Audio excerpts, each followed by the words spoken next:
السلام علیکم ورحمۃ اللہ وبرکاتہ. نحمده ونصلي على رسوله الكريم اما بعد فقد قال الله تبارك وتعالى في القرآن المجيد إياك نعبد وإياك نستعين. أعوذ بالله من الشيطان الرجيم. بسم الله الرحمن الرحيم. ذلك الكتاب لا ريب فيه هدى للمتقين. وقال النبي صلى الله عليه وسلم خيركم من تعلم القرآن وعلمه. الہی رونق اسلام کے سامان پیدا کر، الہی رونق اسلام کے سامان پیدا کر، دلوں میں مومنوں کے الفت قرآن پیدا کر. حاضرین جلسہ، آج کی اس محفل میں اور آج کے اس مبارک اجلاس میں میرا موضوع سخن دنیا کی سب سے پاکیزہ اور مقدس کتاب قرآن پاک ہے. ہمیں چڑھتے سورج کی طرح یقین ہے کہ اس کا ایک ایک حرف سچا اور صادق ہے. وہ قرآن پاک جس کی زبان مقدس، بیان مقدس اور جو فصاحت و بلاغت کا ٹھاٹھے مارتا سمندر ہے، جس کے متعلق ارشاد ربانی ہے، قرآن وہ کتاب ہے جس کے صادق اور برحق ہونے میں کوئی شک و شبہ نہیں، اور جس کے بارے میں محسن انسانیت حضور پاک صلی اللہ علیہ وسلم نے ارشاد فرمایا کہ تم میں سب سے بہتر شخص وہ ہے جو قرآن کو سیکھے اور سکھائے. دعا کیجئے کہ خداوند قدوس ہم سب کو قرآن پاک کی دولت سے مالا مال فرمائے. عزیز سامعات، قرآن پاک رب ذوالجلال کی طرف سے عطا کردہ وہ حسین تحفہ ہے جس نے 23 برس کی قلیل مدت میں پورے عالم میں انقلاب برپا کر دیا کہ بڑے سے بڑے فصحا، بلغا، ادبا اور شعراء حیران مشجدر رہ گئے، جن کی آیتوں کو سن کر پتھر دل موم ہو گئے. سامعات، یہی وہ قرآن ہے جس کی برکت سے اجڑے چمن میں بہار پیدا ہوئی. یہی وہ قرآن ہے جس کی برکت سے جنات و شیطان کا آسمانوں پر جانا بند ہوا. یہی وہ قرآن ہے جس کی بدولت حضرت عمر فاروق رضی اللہ تعالی عنہ کو ایمان نصیب ہوا. سامعات، آج کے اس نازک دور میں حفظ کلام پاک کو فضول سمجھا جاتا ہے. اس کے الفاظ رٹنے کو حماقت بتلایا جاتا ہے. کہا جاتا ہے کہ اس کا رٹنا اور بے سمجھے پڑھنا بے سود ہے. افسوس، صد افسوس اس قرآن پاک کے بارے میں ہمارا یہ خیال کہ جس کے بارے میں شہنشاہ بطحا جناب محمد رسول اللہ صلی اللہ علیہ وسلم نے ارشاد فرمایا، اقرأ وارتقي ورتل كما كنت ترتل في الدنيا فإن منازلك عند آخر آية تقرأها. قیامت کے دن حافظ قرآن سے کہا جائے گا، قرآن پڑھتا جا اور جنت کے درجوں پر چڑھتا جا، اور ٹھہر ٹھہر کر پڑھ جیسا کہ تو دنیا میں ٹھہر ٹھہر کر پڑھا کرتا تھا. بس تیرا مقام اور ٹھکانہ وہی ہے جہاں آخری آیت پر پہنچے. یاد رکھو، یہ قرآن دنیا کی سب سے بڑی نعمت ہے. یہ زمین و آسمان، چاند و سورج، ستارے کوئی اس نعمت کا مقابلہ نہیں کر سکتا. یہ قرآن رب کائنات کا مقدس اور عظیم کلام ہے. اللہ کا یہ مقدس اور پاکیزہ کلام تمام کلاموں سے افضل اور برتر ہے. حدیث پاک میں آتا ہے، فضل کلام اللہ علی سائر الکلام کفضل اللہ علی خلقہ.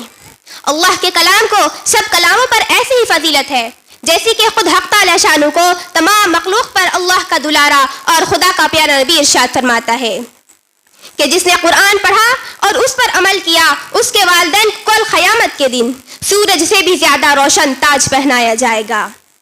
غور کرنے کا مقام ہے کہ جب والدین کو اس گرا قدر انعام سے نوازا جائے گا تو خود پڑھنے والے کے مقام اور مرتبے کا کیا عالم ہوگا. سامعات، قیامت کا میدان ہوگا اور ایسے 10 آدمی جن کے لیے جہنم واجب ہو چکی ہوگی، اور حافظ قرآن اپنے رب کی بارگاہ میں سفارش کرے گا. پروردگار عالم اس کی سفارش کو قبول کرے گا اور ان کو اس حافظ قرآن کی برکت سے نجات عطا ہوگی. سامعات، قرآن پاک رب ذوالجلال کی طرف سے عطا کردہ وہ حسین تحفہ ہے. مسلمانوں، قرآن کریم وہ عظیم برکت اور سعادت ہے جو روح خداوندی ہے، معدن حیات اور سرچشمہ زندگی ہے. وہ عرب قوم جو پشتہ پشت سے مردہ چلی آ رہی تھی، دنیا جس کو ذلیل اور حقیر جانتی تھی، کوئی ان کو اونٹ کے میگنیوں میں کھیلنے والا سمجھتا، کوئی ان کو جہلائے عرب کا خطاب دیتا تو کوئی انہیں جاہلین مکہ کہتا. لیکن جب قرآن آیا تو جن کا نام جہلائے عرب تھا صحابہ اکرام ہو گیا. جن کو نفرت سے یاد کیا جاتا تھا ان کو رضی اللہ عنہ و رضوا عنہ کا اعزاز ملا. جس زمانے کا نام جاہلیت تھا اس کا نام خیر القرون ہو گیا.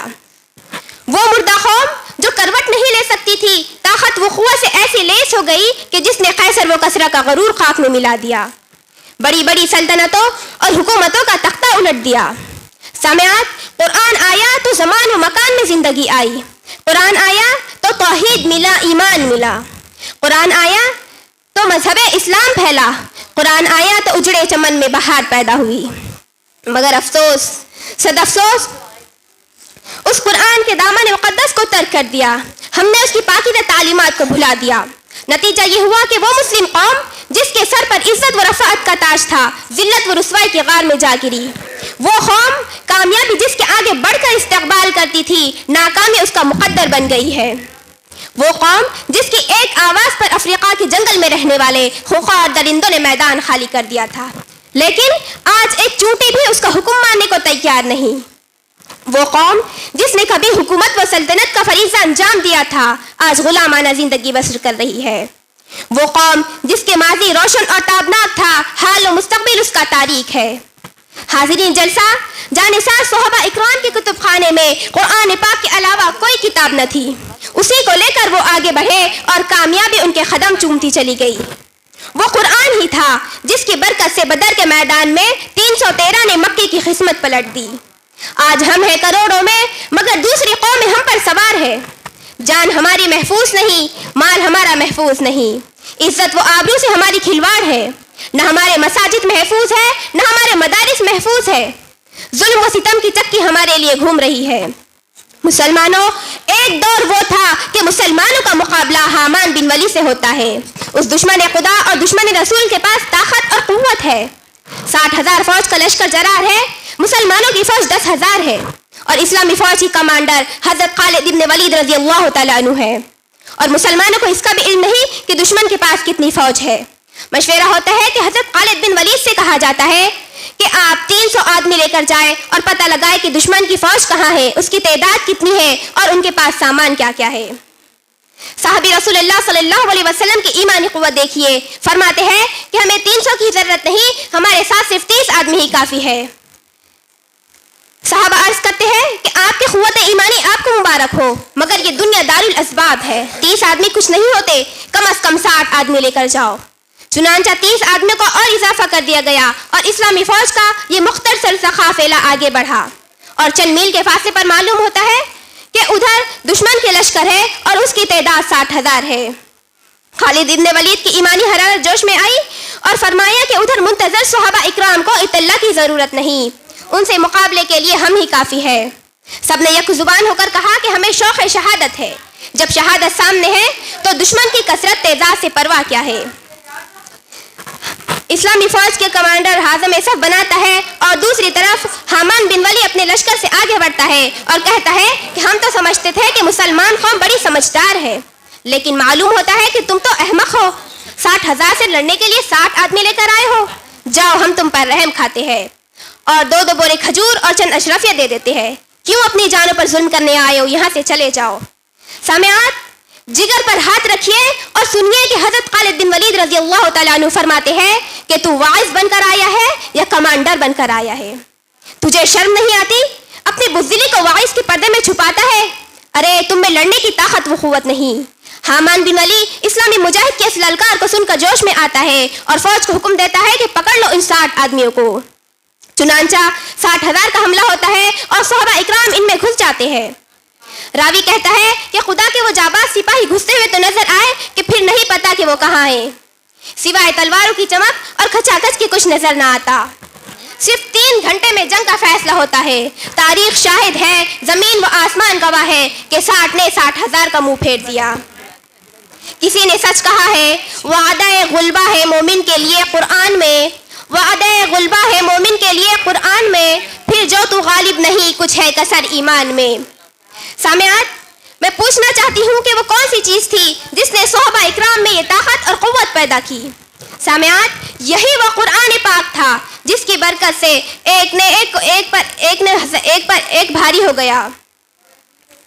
سامعات، اگر ہم ماضی کی طرح حال و مستقبل کو روشن اور تابناک بنانا چاہتے ہیں تو اس کی تعلیمات پر عمل کرنا ہوگا، اسے سینے سے لگانا ہوگا۔ اگر ہم چاہتے ہیں کہ دنیا کے ساتھ ہماری آخرت بھی سنور جائے تو اس کی تعلیمات پر عمل کرنا ہوگا۔ خدا نخواستہ اگر ہم نے اپنے بچوں کو 2 پیسوں کے لالچ سے دین سے دور رکھا اور ہماری نظر اخروی نعمتوں کے بجائے دنیاوی ڈگریوں پر رہی تو یاد رکھیے خدا کے یہاں جواب دینا ہوگا۔ دعا کیجئے کہ اللہ تعالی ہم تمام مسلمانوں کو قرآن سیکھنے، سکھانے اور اس پر عمل کرنے کی توفیق عطا فرمائے۔ میں اپنی تقریر اس شعر پر ختم کرتی ہوں۔